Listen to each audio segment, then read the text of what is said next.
Then with that, we will move on to the Women's History Month proclamation. And we have 3 representatives from the Milwaukie Historical Society, Linda Carr, Siri Bernard, and Sarah Harris, to kick us off. Thanks. Here you go. Okay. Here. Okay. Oh, look at that. Nice, thank you. Thanks. Are we on? Hello all. Thank you for attending our first proclamation of the year in celebration of Women's History Month. This year we are celebrating the 120th anniversary of the incorporation of the city of Milwaukie. The Dogwood City of the West is now officially recognized as 120 years old. There's a rich history of human life that occurred on this land prior to incorporation, but this date is important in our history as it signifies the state of Oregon, recognizing the existence of the community that we remain in a part of today. My name is Linda Carr. I'm the landscape chair and at-large member of the Milwaukie Historical Society Board. My name is Sarah Harris. I am the secretary of the Milwaukie Historical Society Board.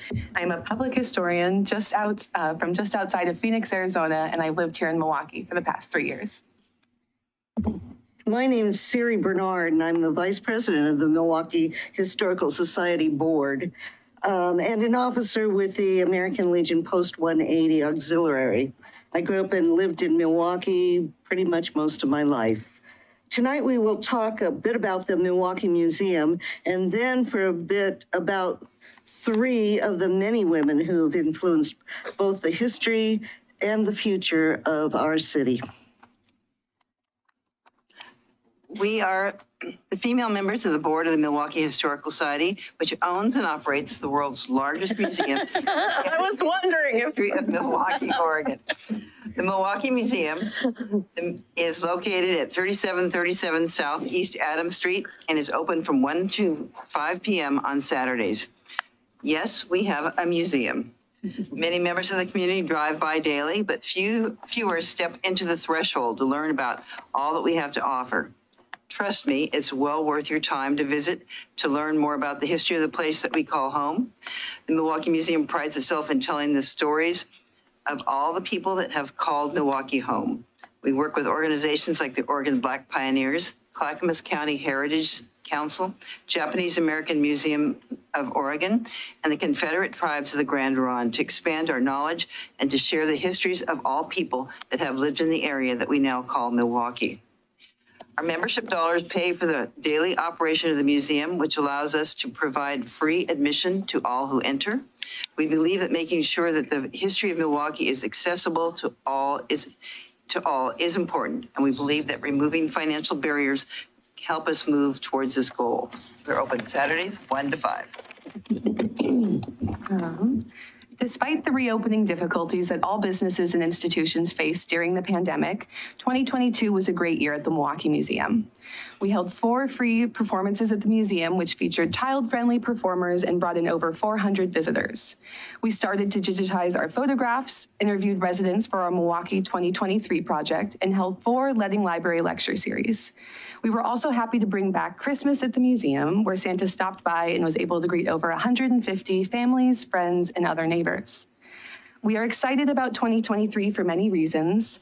We have exciting new programming planned, a new book and exhibit based upon our Women's History Project, and other goals that we are constantly working towards. And speaking of the Women's History Project, we'd like to speak more in depth about the project and our forthcoming book. We all have an influence on the place that we live, but there are always individuals who stand out for their impact. The Women's History Project book highlights some of the important women who have called our great city home.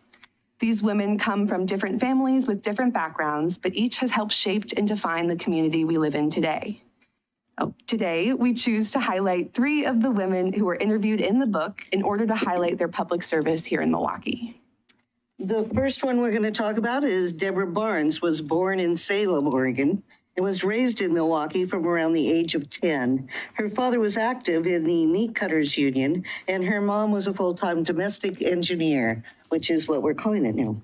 During her interview, she recalled growing up near where she lives now, only there were a lot more trees then. When she graduated from Pacific Lutheran College, she worked in broadcasting news on TV and then radio. After working in broadcasting for years, she came back home and accepted a brand new position with Saban-Schellenberg Center, where she still works as the broadcasting and social media instructor. She's served as a member of the Cable Committee in Milwaukie and is known for her time as a member of the Milwaukie City Council. But her public service has gone way beyond these moments. She's a broadcaster, a teacher, a union leader, a former vice president of the Oregon Education Association, a fantastic cook, and a member of our great community. These are only some of the remarkable aspects of Deborah's life.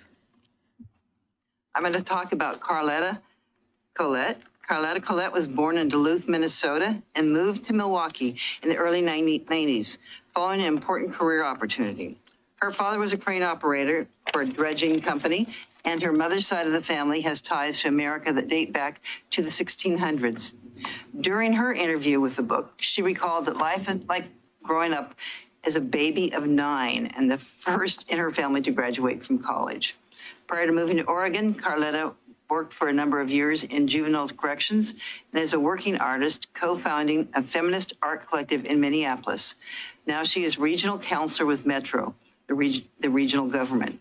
She previously served as the president of her neighborhood association, sat on Milwaukie City Council, and then on Metro's council. She is largely involved in the regional community, and her active political life keeps her busy, which you can read more about in her section of the Women of Milwaukie book.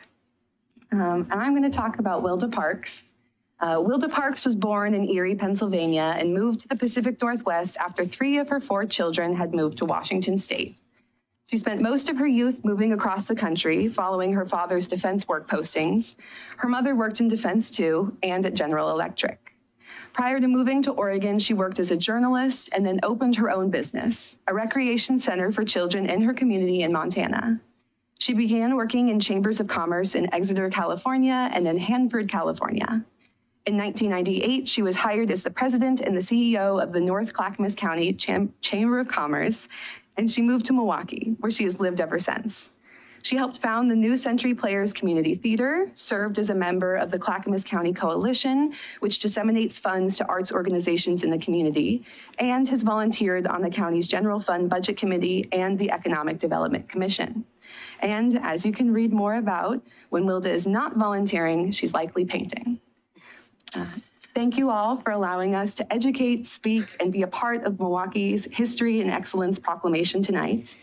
Mayor Beatty, will you please read the proclamation? I will read the proclamation in just a minute. I want to first thank you guys. I know all 3 of those women, all impressive women. I did want to clarify, Carlotta is not on the Metro Council anymore. She was. But she's retired from that and living in Corvallis now. Yep. But great to hear all those stories. I learned a lot about them that I didn't know, so thank you for that. I guess I'll go ahead with the proclamation. Whereas Milwaukie women of every race, class, and ethnic background have made historic contributions to the growth and strength of our city in countless ways. And whereas Milwaukie women have played and continue to play critical economic, cultural, and social roles in every sphere of the city by constituting a significant portion of the labor force while working inside and outside the home. And whereas Milwaukie women have played a unique role throughout the history of the city by providing most of the volunteer labor force of the city. Whereas Milwaukie women were particularly important in the establishment of early charitable, philanthropic, and cultural institutions in our city. And whereas Milwaukie women of every race, class, and ethnic background served as early leaders in the forefront of every major progressive social change movement. And whereas Milwaukee women have courageously served our country in the national and state armed forces. And whereas Milwaukee women have been leaders not only in securing their own rights of suffrage and equal opportunity, but also in the industrial labor movement, the civil rights movement, and especially the peace movement. And whereas, despite these contributions, the role of women in Milwaukie, Oregon, and our national histories has been overlooked and undervalued.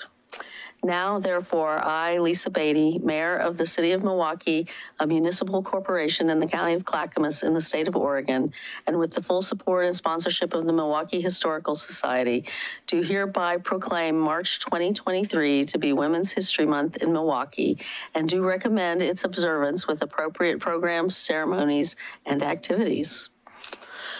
Thank you. Thank you guys so much. Thank you.